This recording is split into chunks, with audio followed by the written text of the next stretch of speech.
Abigail, the 2024 vampiric horror comedy directed by Matt Bettinelli-Olpin and Tyler Gillett, tells the story of a group of kidnappers who capture the daughter of a powerful underworld boss and demand $50 million for her release, unaware of the sinister forces at play. The film embraces campy gore, akin to Ready or Not and The Cabin in the Woods, the latter being a personal favorite. With a runtime of 109 minutes, Abigail revisits old tropes, aiming to deliver a fresh, modern adaptation of a universal classic monster, a spin-off of 1936's Dracula's daughter. But before we get to the review, if you enjoy this type of content, hit the like button and consider subscribing to the channel. Also, hitting the notification bell will alert you when we drop new content. If you've already seen the movie and don't need a recap of the events, feel free to skip ahead to the film commentary section of this review. Now, let's get critical. In New York City, young ballet dancer Abigail is abducted by 6 criminals and taken to the secluded Wilhelm Manor. Their liaison, Lambert, instructs them to guard Abigail for 24 hours, promising an equal share of a $50 million ransom from her father. The group, using fake names to conceal their identities, includes Joey, a former army medic and recovering drug addict, Frank, a former NYPD detective, Sammy, a thrill-seeking hacker, Rickles, a former Marine sniper, Peter, a dim-witted mob enforcer, and Dean, a sociopathic driver. Joey, unaware the target was a child, reluctantly agrees to manage Abigail and tries to protect her. Abigail reveals that her father, Christophe Lazar, a powerful crime lord, won't pay the ransom. Frank violently interrogates Abigail, confirming her claim about her father. Dean is soon killed by an unseen assailant in the basement, and Sammy discovers his decapitated corpse. Believing Lazar's violent enforcer Valdez is inside the house, the group attempts to escape but is trapped by the home security system. Soon after, Rickles is killed and Abigail reveals herself as Valdez, a vampire. The group attempts to fight Abigail using typical vampiric lore but fails. Joey incapacitates Abigail with a tranquilizer, but not before Abigail bites Sammy. Upon awakening, Abigail reveals she knows the group's true identities and had orchestrated her own kidnapping to kill them for wronging her father. Joey deduces Abigail's actions are an attempt to gain her father's love. Despite their efforts, Abigail escapes and attacks Frank, but Joey exposes her to sunlight, severely wounding her. The group splits up, but Sammy, now a vampire thrall, kills Peter and attacks Frank and Joey. Lambert lures Frank and Joey to a hidden security room, revealing Abigail turned him into a vampire years earlier for helping Frank.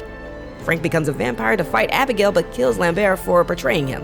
Abigail and Frank battle, resulting in Frank's defeat. Joey, bitten by Frank, is saved from enthrallment due to his inexperience.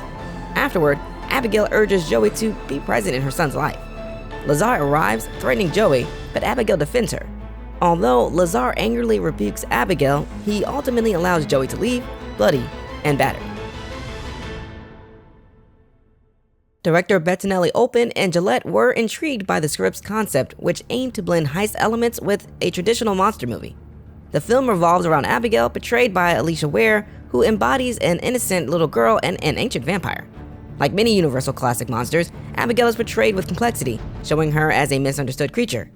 The story delves into her desire for her father's approval and affection, framing her heinous acts as either games for her amusement or a predator's playful behavior.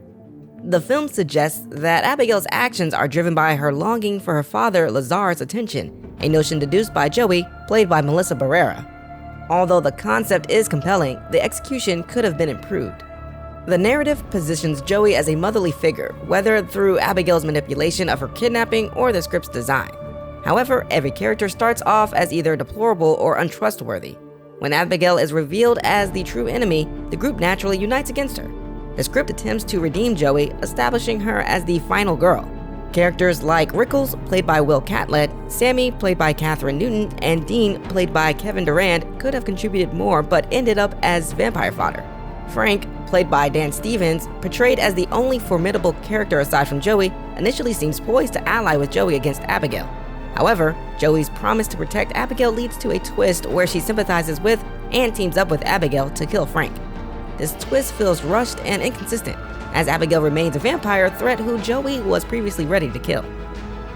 The plot aims for a coherent narrative but stumbles in execution. Despite her wealth, superhuman abilities, and longevity, Abigail cannot obtain her father's affection.